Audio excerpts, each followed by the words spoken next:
Presiden Republik Indonesia Joko Widodo yang didampingi Gubernur Sumatera Selatan Alex Nurdin dan juga Menteri Sosial Idrus Marham membagikan 1.000 kartu Indonesia Pintar serta program Keluarga Harapan untuk masyarakat Palembang.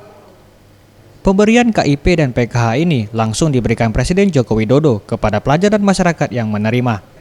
Dalam sambutannya, Joko Widodo, Presiden Republik Indonesia menyampaikan di Kota Palembang setidaknya mendapatkan 1.700 KIP yang terbagi untuk 115 SD, 402 SMP, 200 SMA, 255 SMK, dan 134 untuk paket B dan C.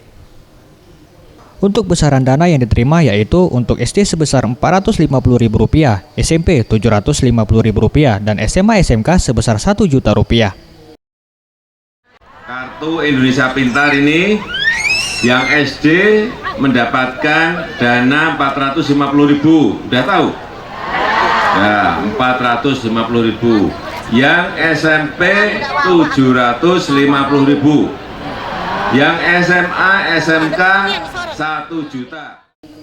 Sementara itu, Idrus Marham, Menteri Sosial Republik Indonesia menyampaikan, untuk pencairan KIP dilakukan secara bertahap. Pada tahap pertama akan disalurkan di bulan Februari 2018 sebesar Rp500.000. Kemudian tahap kedua Rp500.000, tahap ketiga Rp500.000, dan tahap keempat Rp390.000. Pada tahun 2018 menjangkau sebanyak 7.895 KPM.